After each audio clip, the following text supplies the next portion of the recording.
নমস্কার। গল্পকথনের সকল শ্রোতা বন্ধুকে স্বাগত জানাই।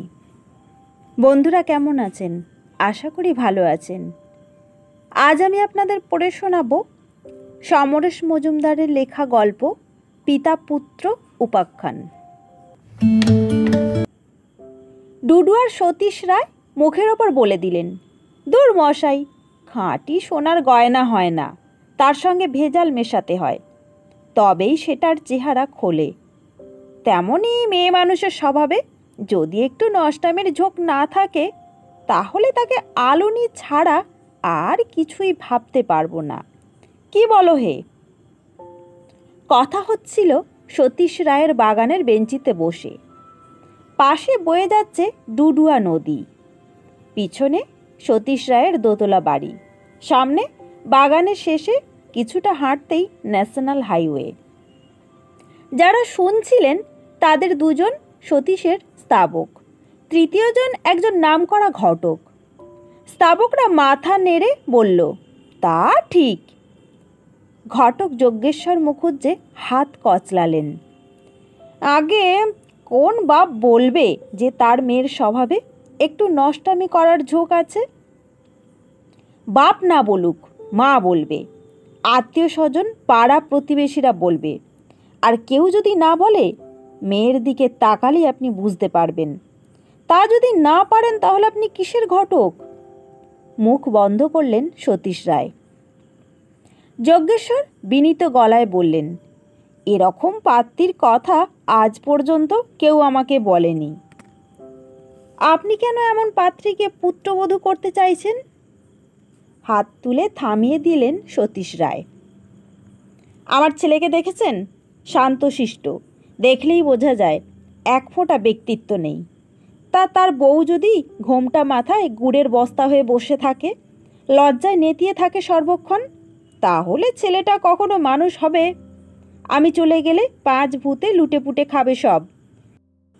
ওহে, ঘটক মশাইকে বলে দাও লোকে আমাকে কি বলে। একজন স্তাবক বলল, ডুডু আর সতীশ রায়। দ্বিতীয়জন মাথা নাড়ল।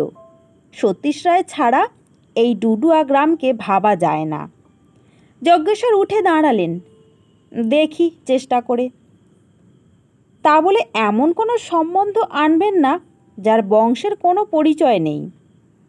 এ তো একেবারে সোনার পাথর বাটি, বিড়বিড় করলেন যজ্ঞেশ্বর।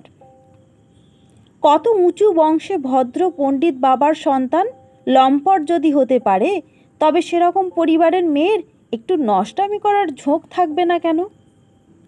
ওই ঝোঁক কথাটাই যে গোলমেলে ঠেকছে। জলে নেমেছে কিন্তু বেনি ভেজায়নি। হলো? যান। সতীশ রায় হাত নাড়লেন। 15 দিনের মাথায় হাসি মুখে ফিরে এলেন যজ্ঞেশ্বর মুখার্জি। বিকেলের চা খাচ্ছিলেন সতীশ রায়। জিজ্ঞেস করলেন, কি সন্দেশ? একেবারে নলেন গুড়ের জল ভরা তালশাঁস, যজ্ঞেশ্বর বললেন। তাই নাকি? ওরে কে আছিস, ঘটক মশাইকে চা দে। একেবারে আপনাদের পাল্টি ঘর, মালবাজারের হরিদাস সেনের নাতনি। কিরূপ কিরূপ, মুখে খই ফুটছে। বাপ মরা মেয়ে। হরিদাসবাবু নাতনিতে নিয়ে খুব দুশ্চিন্তায় আছেন। 3টি পাত্রপক্ষ ওর কথা শুনে কেটে পড়েছে, যজ্ঞেশ্বর জানালেন। কেন, খিস্তিখেওর করে নাকি? না না, শেষ পাত্রপক্ষ ওকে যা যা জিজ্ঞেস করেছে তার উত্তর সব ঠিকঠাক দিয়েছিল সে। পাত্রপক্ষ খুব খুশি। হঠাৎ মেয়ে বলে বসল, আচ্ছা, আপনাদের ছেলে ম্যাদা মারা নয় তো? ব্যাস, দুধে চোনা পড়ল। বাহ, চমৎকার। বয়স কত? মাথা নাড়লেন সতীশ রায়। একটু বেশি, এই ধরুন 23। ধরবো কেন? বার্থ সার্টিফিকেট না থাক, কুষ্টি আছে তো? তা নিশ্চয়ই আছে। বেশ, ওদের বলুন ছেলেকে যদি দেখতে চায় তাহলে দিন ঠিক করে চলে আসতে। না না, ওরা ছেলে দেখতে চান না, যজ্ঞেশ্বর বললেন। কেন? হরিদাসবাবু বললেন, ডুডু আর সতীশ রায়ের ছেলেকে দেখতে যাওয়ার দরকার নেই। মানে বুঝলাম না, মাথা নাড়লেন সতীশ রায়। আগে আপনার ছেলে যখন তখন দেখার দরকার আছে বলে মনে করেন না ওরা। ওরা এই বললেন হরিদাসবাবু কথাটা বলেছেন। হ্যাঁ, উনি বলেছেন, তবে বলার আগে অন্দরমহলে গিয়েছিলেন। সেখান থেকে ফিরে এসে যখন বললেন কথাটা, তখন মনে হলো বাড়ির মেয়েদের সঙ্গে আলোচনা করেই বলেছেন। বাড়িতে ওর স্ত্রী আছেন, বিধবা মেয়ে, মানে পাত্রীর মা আছেন। বাড়ির মহিলারা আমার নাম জেনে বসে আছেন? কেন, আমি কি খুনি না ডাকাত? আমার চাটুকারদের আপনি হার মানালেন? যজ্ঞেশ্বর মুখার্জি নিচু গলায় জিজ্ঞাসা করলেন। তাদের আজ দেখছি না। ছেলেকে পাঠিয়েছি সদরে, উকিল বাড়িতে। সে একা যাবে না, তাই ওরা সঙ্গে গেছে। তা আমরা মেয়ে দেখব কবে? জিজ্ঞাসা করলেন সতীশ রায়। যেদিন ইচ্ছে, একদিন আগে বললেও চলবে, তবে তার আগে একটা সমস্যার সমাধান করে নিতে হবে। যজ্ঞেশ্বর হাসলেন। কি সমস্যা? হরিদাসবাবু জানতে চেয়েছেন আপনার দাবি কতটা, আর সেটা তিনি দিতে পারবেন কি না। সক্ষম বোধ করলে মেয়ে দেখাবেন। দাবি তো একটাই, মেয়ের স্বভাবে একটু নষ্টামির ঝোঁক থাকতে হবে। আপনার মুখে যা শুনলাম তাতে তো দাবি পূর্ণ হয়ে গেছে। একটু চুপ করে থেকে হো হো করে হাসলেন সতীশ রায়। ম্যাদা মারা, আহা অপূর্ব। তাহলে তো হয়েই গেল। সামনের মঙ্গলবারে যাব বলি? বলে দিন, তবে পৌঁছাবো বিকেলবেলায়। সন্ধ্যের আগেই চলে আসবো। আমার মিষ্টি খাওয়া ডাক্তারের নিষেধে বন্ধ। তেতো চা 1 কাপ খেতে পারি। মঙ্গলবার দুপুরের পর বেশ কিছুটা সময় সাজগোজ করলেন সতীশ রায়, যাতে পাত্রের বাবার সম্মান বজায় থাকে। বাইরে গাড়ি, 2 স্তাবক এবং ঘটক মশাই অপেক্ষা করছে। তৈরি হয়ে পুত্রকে ডাকলেন সতীশ রায়। সে এসে মাথা নিচু করে দাঁড়ালো। তোমার এখন বয়স কত? আগে বয়স জিজ্ঞাসা করছি। 27 বছর হতে 3 মাস দেরি আছে। আজ আমি তোমার সহধর্মিণী হবে এমন একটি মেয়েকে দেখতে যাচ্ছি। যদিও জানি তুমি বিয়ের আগে তাকে দেখতে চাইবে না, তবু জিজ্ঞাসা করছি, তুমি কি দেখতে চাও? না, যেন এটা ভাবাও অন্যায়। ওর কথার ধরনে মনে হলো। তোমার সঙ্গে আমার পার্থক্য কি জানো? আমি দেখতে চাইতাম। কথা শেষ করে বাইরে বেরিয়ে গাড়িতে উঠে বসলেন। স্তাবকরা এবং ঘটক চাপাচাপি করে বসল ড্রাইভারের পাশে। পিছনে সতীশ রায় একা। গাড়ি ছাড়া মাত্র তিনি মাথার ওপর 2 হাত তুলে ঈশ্বরকে প্রণাম জানালেন। স্তাবকরা তাই দেখে হাত জড়ো করে নুইয়ে পড়ল। তাতে স্থান সংকুচিত হওয়ায় ঘটক বলল, এই কি হচ্ছে কি? ডুডুয়া থেকে মালবাজার যেতে সময় লাগলো 45 মিনিট। পথে কেউ কোনো শব্দ উচ্চারণ করেনি। মালবাজারে ঢোকার মুখে গাড়ি থামাতে বললেন সতীশ রায়।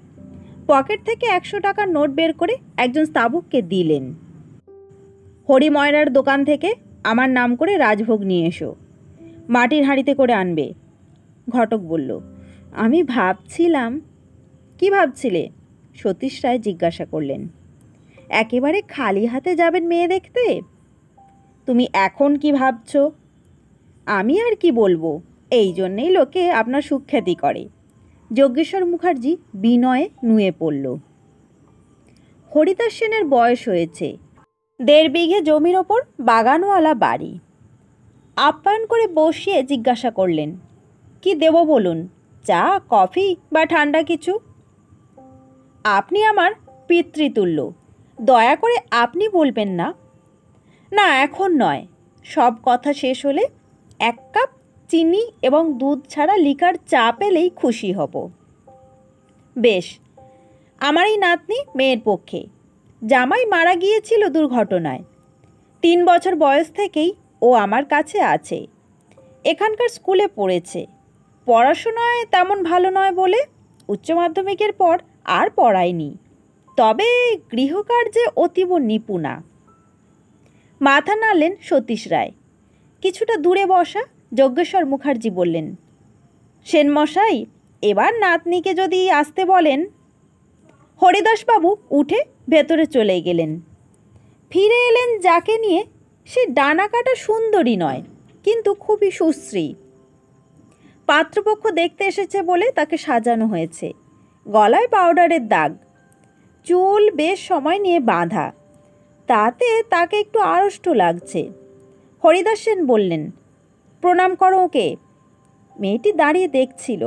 সতীশ রায় বললেন, থাক থাক, প্রণাম করতে হবে না। তোমার নাম কি? সুরঞ্জনা। সুরঞ্জনা, তুমি ভেতরে যাও। ভালো করে মুখ ধুয়ে বাড়ির শাড়ি পরে খোলা চুলে চটপট চলে এসো। সতীশ রায় বলা মাত্র মেয়েটি ছুটল ভেতরে।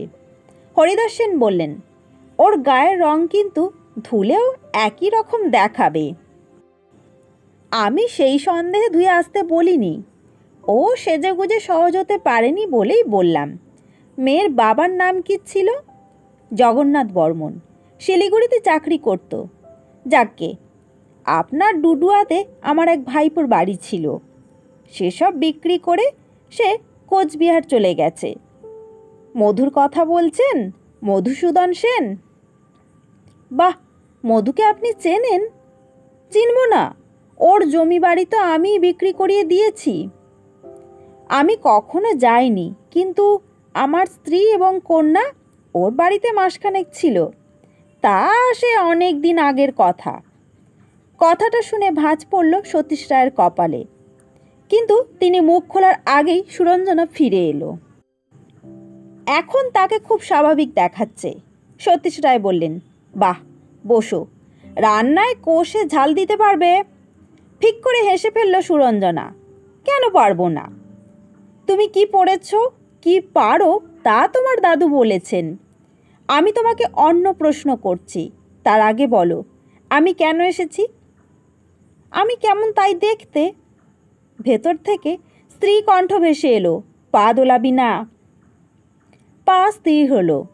হাসলেন সতীশ রায়। বাইরে থেকে দেখে কি করে বুঝবো তুমি কীরকম? তাই তো ভাবছিলাম।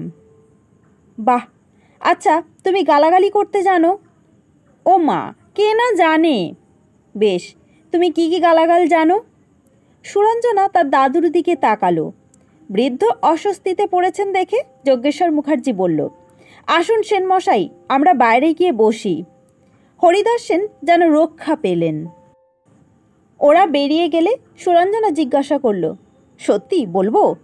হ্যাঁ, চোখ বন্ধ করে মনে করল সুরঞ্জনা। তারপর বলল, উল্লুক, অসভ্য, ঢ্যামনা, মাকাল।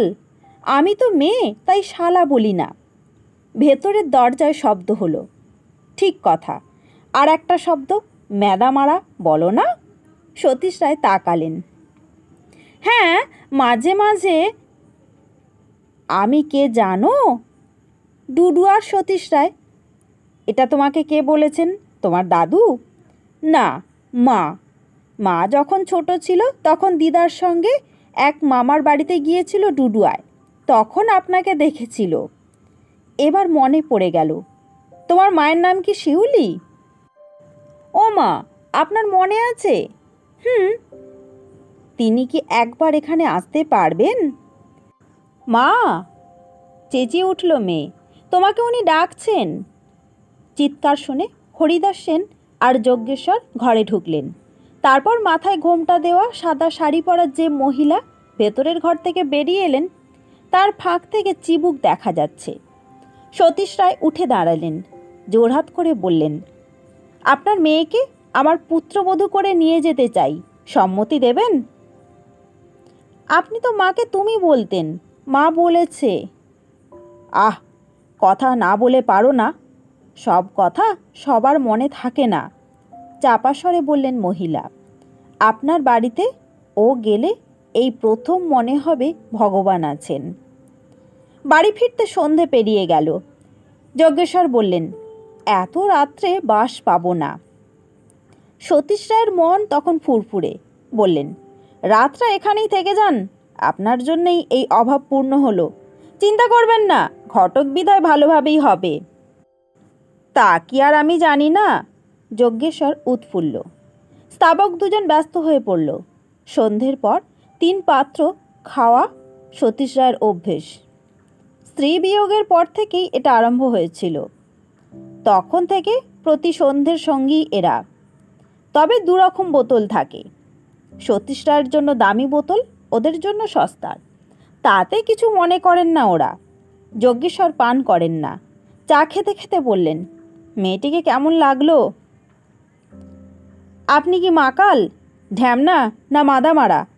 বলে হো হো করে হাসিতে ভেঙে পড়লেন সতীশ রায়। তার হাসিতে গলা মেলালো স্তাবকরা। সতীশ রায় বললেন, বিয়ের দিন ঠিক করতে কি বলতাম পছন্দ না হলে? এখন বলুন এই কথাগুলোর মানে কি? ঢ্যামনা মানে কি?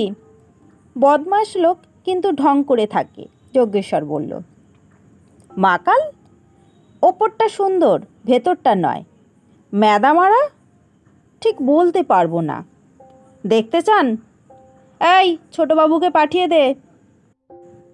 আমার পুত্র আসছে, ওকে দেখলেই বুঝবেন ম্যাদামারা কাকে বলে। এই বাড়িতে বৌমা এলে তবে যদি ওর চরিত্র বদলায়। সতীশ রায় বললেন। একজন কর্মচারী বললেন, ছোটবাবু বাড়িতে নেই।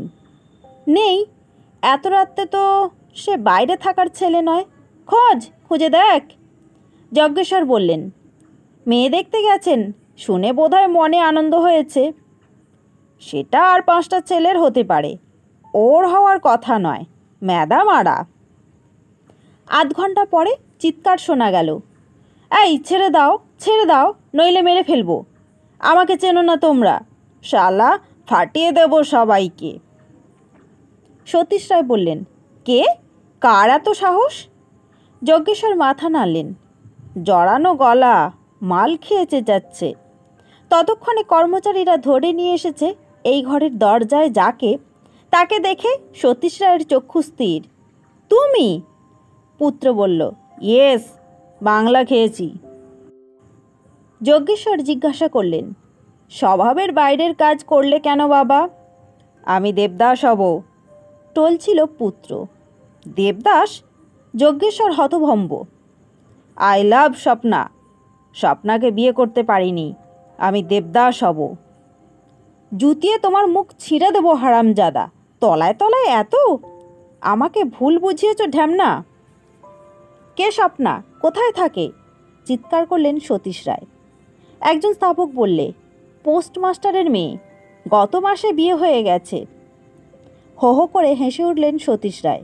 বললেন, ভালো, বিয়ের আগে জ্ঞানবৃক্ষের ফল খাওয়া ভালো। বৌমার কাজটা সহজ হয়ে গেল। বন্ধুরা, আপনারা এতক্ষণ শুনছিলেন সমরেশ মজুমদারের লেখা গল্প পিতা পুত্র উপাখ্যান। গল্প পাঠ ভালো লাগলে ভিডিওতে একটা লাইক দিতে ভুলবেন না। আর আপনি যদি আমার চ্যানেলে নতুন হয়ে থাকেন তবে অবশ্যই চ্যানেলটিকে সাবস্ক্রাইব করে পাশে থাকবেন। সকলকে অনেক ধন্যবাদ। শুভরাত্রি।